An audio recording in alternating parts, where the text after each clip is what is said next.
Dude, guys, we have a ton to talk about today, including all the contact info you'd ever want for YouTube. There's a new subscribe button, there's a new way to create YouTube channels, there's new studies on what you really need in your videos to really make them catch on. All that and way more is coming up.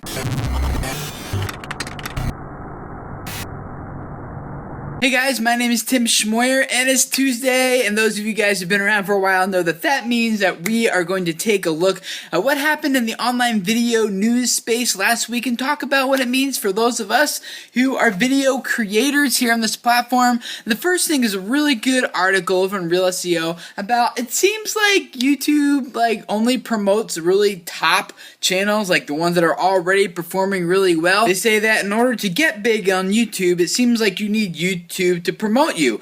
But how do you even get big in the first place to get YouTube to promote you unless they promote you in the first place? It's a really good article. The link to it is in the description text below this video if you want to go read the whole thing. My response to it in the comments there was YouTube obviously makes sense. They want to promote content that has already proven itself to reach a wide audience and to be valuable. And how does it measure if content is valuable enough? Well, we know that the main thing they look at is watch time. Of course, there's many other data points and signals that they take into consideration as well. But overall, what's the best way that you can prove to YouTube and Google that your content is valuable? Well, that's to build your subscribership so that YouTube now has more data points and signals in which to gather information about your video and determine how it's going to rank it. And the good thing about that is that subscribers will most definitely give YouTube the most engaged data points and signals than just kind of a normal random viewer would. So building your subscriber base is really important because then you give the algorithm tons of really good information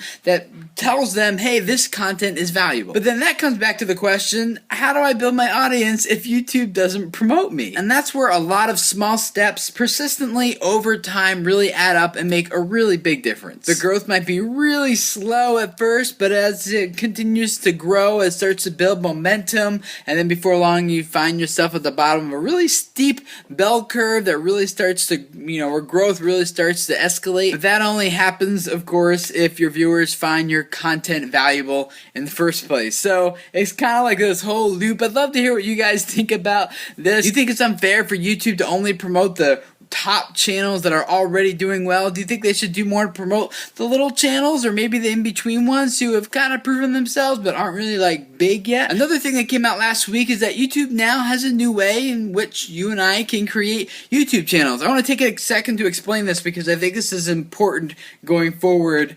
And that is this. It used to be that YouTube required a Google account in order to make a YouTube account. And to that Google account was attached Gmail, Google Reader, which unfortunately is gone, website analytics, webmaster tools, Blogger, Picasa, all those were, and Google Plus now are attached to that Google account. Well, that is no longer the case in some ways. There's also kind of a separate little Google account that's not actually a Google account, but it's a Google Plus page. And the Google Plus page can act as its own separate account, complete with its own unique email address and login information and password. And in this new category of Google accounts under the Google Plus page, you can now add a YouTube account that's connected with that page. Technically, a Google Plus page account can only exist with an owner that is attached to a normal Google account. So it can't really stand on its own, but then it can also have plenty of other managers and other people who are sharing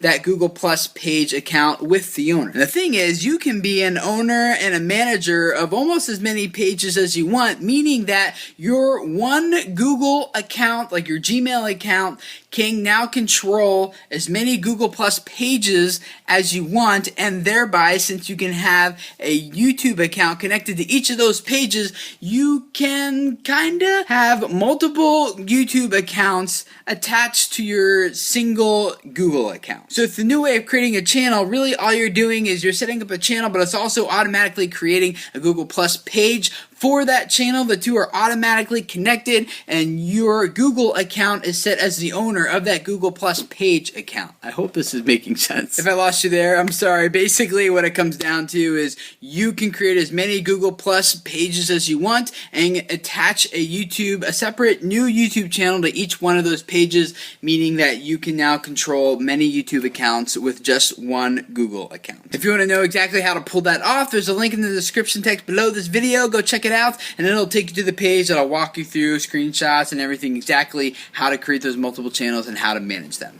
Also, YouTube said last week that they are going to be doing a new show every Friday, just answering your questions, which is awesome, right? Because we do that here at Video Creators on Thursdays. Obviously, though, I am not YouTube, so if you want some technical questions or something that comes straight from their mouth, you can ask them there on youtube.com/creatorhub. That's where that will be going live at 11 a.m. Pacific Standard Time on Fridays. But what if you have a question for YouTube and you need to contact them directly? If you've ever tried to do that before, you know that that is a very difficult thing to do. Thankfully, at Real SEO, they have gone through and collected every contact page, phone number, mailing address, like every single way that you could ever use to get in touch with YouTube. They have it listed there for you, and it's really helpful. Your mileage may vary in terms of how these different forms and contact links and everything work and actually getting a response back from YouTube, but you're certainly welcome to try, and if you're looking for something, this is the most complete list that I've seen of where you can contact YouTube and how to get in touch with them. The link to the full post is in the description text below this video, so go check that out, bookmark it, and keep it for future reference. Perhaps the tool from YouTube that I am becoming the most excited about is the YouTube Capture app. Not because it does everything that I wish it would do, but because YouTube seems to be regularly and consistently updating it. The latest update from last week is that now you can use the app to upload to any YouTube channel that is connected to your Google account, including any YouTube accounts that are connected to your Google account under a page account, if that made sense from before. So the app is becoming more and more flexible and more integrated into the platform, and I'm thinking it's becoming more of a tool I might actually begin to start using more often than I do right now. 4 really quick links for you guys, and all these are in the description text below this video, so go check them out if any of these are interesting to you. One is that Unruly Media said that being funny is not the most important thing in your video. In fact, if you're not funny, that's okay. What's really important if you want videos to go viral is, 1, it looks like uploading on Wednesday or publishing them on Wednesday is the best option, and 2, just eliciting emotion, giving them a call to action. And they give a couple of examples of video that performed very well. It didn't really even have an ounce of humor in them, but they point out what did work well and how those videos elicited and drew emotion that prompted sharing. So go check that out if that's interesting to you. Also, YouTube changed its subscribe button last week, as a lot of you probably noticed. Now it's really big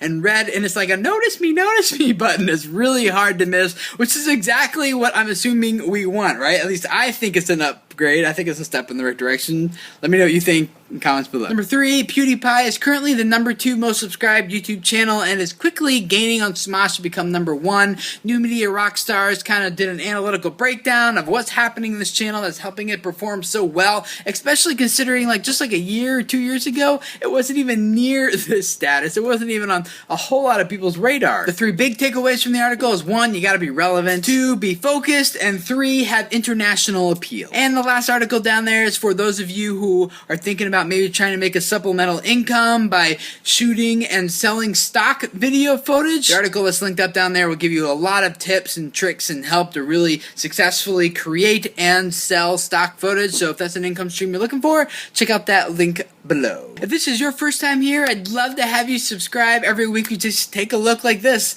at the online video news from the week before and talk about what it means for us as video creators. Tomorrow on Wednesdays, we give you guys some YouTube tips and advice and ideas just to really help you guys out. Right now we're talking about optimizing channels and videos and SEO and all that kind of stuff. On Thursday, I will take a YouTube question from one of you guys and do my best to answer it. This week we're going to talk about what do you do when your views just start dropping? Like you haven't done anything differently, and for some reason your videos used to get X number of views and now like a couple months later they're getting like half that or a third of that. What's happening? How do you figure out how to fix that? That'll be coming up on Thursday, so subscribe and I will see you guys then. Bye.